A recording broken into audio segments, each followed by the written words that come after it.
quando que você decidiu entrar para a Polícia Civil daí?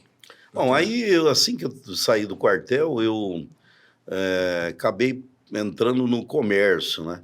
Eu passei numa loja que hoje é o Magazine Luiza. Na época, eles compraram. Chamava-se Irmãos Felipe Limitada. Até tinha aqui, Apucarana Irmãos Felipe, né? E eu iniciei como auxiliar de cobrança, depois passei a ser o chefe de cobrança. Eu consegui descobrir, o cara chegava lá, comprava, dava endereço falso e tal, e eu descobria tudo. Descobri o endereço dos caras, onde o cara estava. E outra coisa, a minha análise de crédito era infalível. Eu nunca aprovei um crédito que depois o cara deu golpe. A minha análise, né, era ali. Naquela época você analisava o crédito, o sujeito vinha e fazia uma ficha, né, para poder comprar a prazo, até 24 vezes. E você analisando a ficha, você já sabia se você podia vender ou não. Mas aí cheguei a gerente financeiro nessa empresa Irmãos Felipe. 2 anos de empresa eu já era gerente financeiro, porque a Felipe tinha sempre o gerente de vendas e o gerente financeiro. E aí me convidaram para ser auditor de estoques, né? E eu passei a ser o tal de auditor de estoques das Casas Felipe. Eu andava o Paraná fazendo fiscalização para saber se o gerente não estava metendo a mão na empresa. E peguei uns 2 casos, eu peguei o gerente roubando a empresa, né? E aí eu tinha o poder de demitir o gerente, chegava ali. Se eu pegasse um desvio e uma coisa assim grave, eu tinha o poder pela diretoria de demitir o gerente, né? Então eu tinha uma função importante. O problema é que eu queria dar continuidade aos meus estudos, na época eu só tinha o 2º grau, queria fazer uma faculdade, e nessa situação de auditor, eu não conseguia estudar. A minha ideia foi, eu preciso fazer um curso de Direito, né? Porque essa empresa aqui, no momento, ela é boa, eu tenho um bom cargo aqui. Sim. Mas no futuro eu posso perder esse cargo, eu quero me formar. Então, você nunca pode se contentar com algo que você já conseguiu. Você sempre tem que procurar mais. E aí surgiu o concurso para escrivão de polícia, 1987.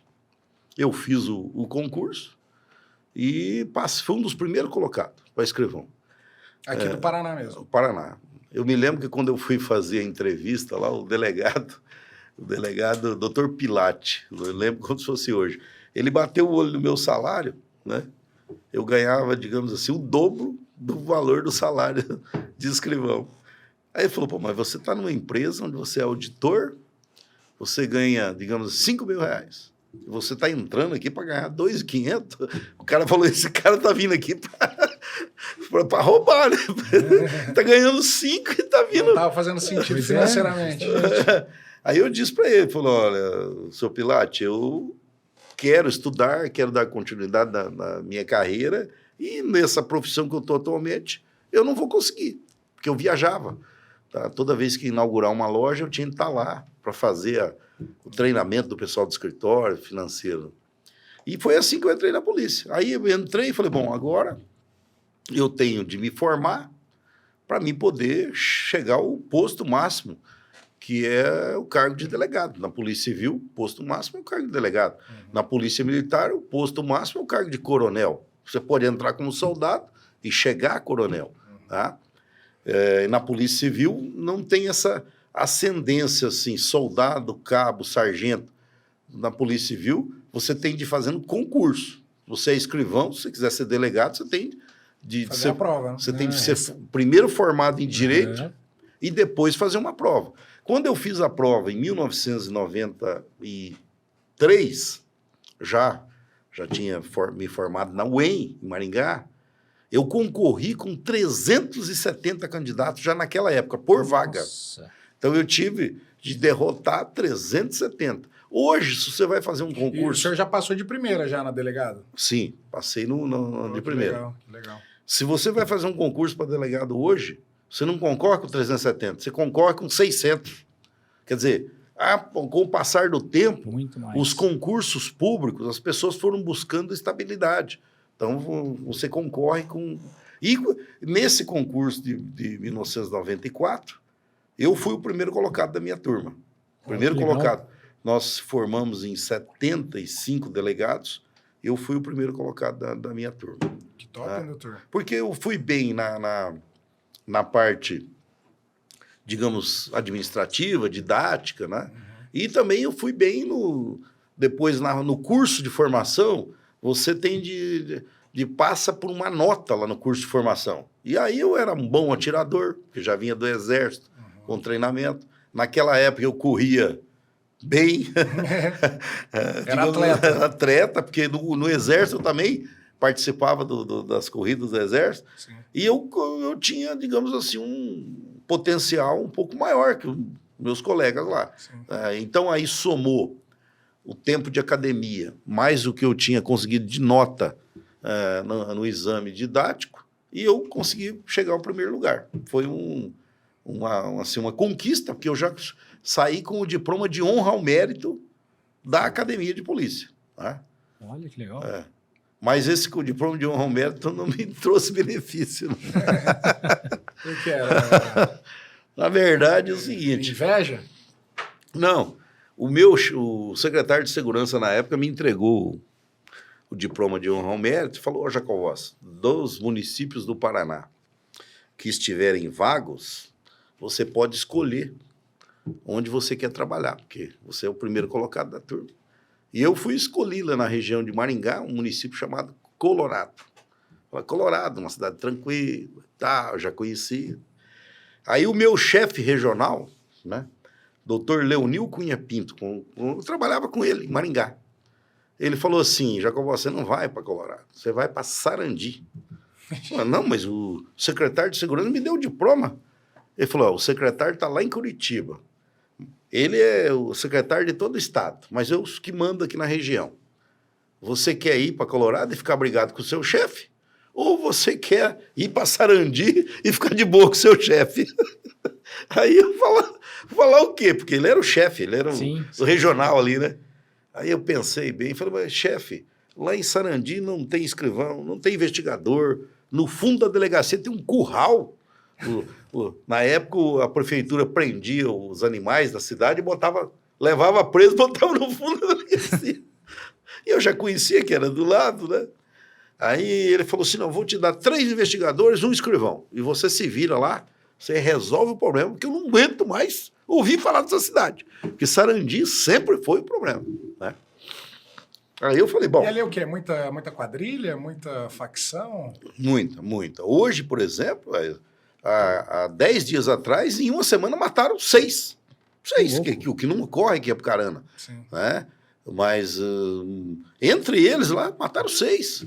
Então, assim, complicado, porque daí, até hoje, a situação é difícil no município de Sarandi. Uma cidade que hoje já beira aí mais de 100 mil habitantes e tem muitos problemas nessa área aí violenta. Mas eu cheguei na cidade e falei: ô chefe, eu vou para lá, mas eu quero carta branca. Ele falou: carta branca como? Eu falei: eu vou prender, quem tiver de prender vai ser preso. Ele falou: rapaz, se eu estou falando para você resolver o problema, é para ir lá resolver. E aí nós chegamos, naquela época nós pegamos pesado. Pegamos pesado, tá? Porque o delegado é o seguinte: o delegado tem que chegar na cidade e o bandido tem de entender que a cidade tem delegado. Sim. Que se cair lá embaixo, a coisa não vai ficar boa. Tá? E aonde eu geralmente passei como delegado, o bandido sempre soube que se ele cometesse alguma coisa, a coisa ia ficar complicada. Porque ele tem de sentir, né? Se o bandido, ele percebe assim: ali o doutor João é gente boa, o doutor João é simpático, o delegado pode ser muito simpático. O cara não respeita. Aonde a coisa tá ruim, você tem de jogar pesado. Tem que ser mais radical, né? Exatamente. Eu, praticamente, nunca gostei de morar na cidade que eu trabalhava. Assim, eu não levava a minha família para a cidade onde eu trabalhava, porque eu realmente pegava muito pesado. Tá? Então, eu sempre deixava a família em outro município. Porque daí você vai ter de mandar o filho para o colégio. Né? Você vai ter de mandar, mesmo colégio particular. Né? E você pode sofrer algum tipo de constrangimento, sim. Tá? E eu, nesses 25 anos, para te falar a verdade, eu sempre trabalhei numa cidade, mas minha família estava em outra. Então, você é uma profissão difícil. Sim. Não é uma profissão fácil. Porque muito, assim, eu não vi meus filhos crescerem. Não tinha, às vezes eu ficava a semana inteira fora de casa. Semana inteira só via meus filhos no final de semana. Né? É uma profissão difícil mesmo. Não, né? E tem que ser feito assim mesmo, né, doutor? Porque eu vejo aí bastante, tanto a parte de policial, como a parte de político também, né? Que existe essa preocupação maior com a segurança da família, né? Sim. Porque o pessoal pega pesado, né? Eu, em algumas localidades, eu sofri, assim, sérias ameaças. Muito, muito. Para você ter uma ideia, um dia, em Sarandi, isso aí, né? O cara foi tão petulante que ele ele sabia a placa da viatura que eu usava, ele foi e passou dois riscos assim na placa, né? Aí chegamos lá com spray, né? Spray preto, né? 2 riscos. Aí o investigador saiu lá fora e viu. Naquela época não tinha câmera, nada. Isso, Sarandi, 1995, 96, quase não. Hoje tudo tem câmera, né? Sim. Aí aqueles 2 riscos na placa. Ou seja, o cara foi lá e deu um recado, ó. Caixão. Você veja, o cara teve. E a viatura parada na frente da delegacia. Nossa o cara senhora. teve essa petulância de ir lá e praticamente desenhou um caixão na placa. Deus o livre. Você E pensa não tem o que fazer, né? Você não aí você tem de ficar ligado, né? Quer dizer, estão te mandando um recado, que você está pegando pesado demais, né? Você está pegando pesado demais. E tem determinados tipos de criminosos que eles ameaçam, sim. Fiz uma operação em 2002, eu fui convidado para ir para Maringá para fazer operação contra os desmanches de veículo. Maringá era considerada a capital do desmanche de veículos, tá? E o delegado que foi convidado para ser o chefe de Maringá foi para Curitiba e o secretário de segurança falou, ó, sua missão é essa aqui, deu um dossiê para ele, falou, você tem de ir para Maringá e acabar com os desmanches de veículo. Acabar, reduzir... Dá um jeito. E aí ele falou para o secretário, para mim cumprir essa missão, eu tenho de levar esse delegado aqui. Aí indicou eu e mais um outro colega meu que está na ativa até hoje, doutor Nilson, que está em Campo Mourão. E aí nós iniciamos o trabalho. Ali em Maringá tem uma avenida chamada Morangueira, né? Essa avenida, nós fechamos ela praticamente inteira. Eu me lembro, todo dia eu ia e fechava 2 ou 3 desmanches. Foram 40 desmanches de veículos que eu fechei. Né? Nossa. Eu iniciei esse trabalho no ano de 2000 até o ano de 2002. 40 desmanches de veículo. Imagina o que os caras não giravam lá, né? Na época, eu me lembro que nós chegamos nós pegamos tão pesado que eles colocavam... Realmente era a capital do desmanche naquela época.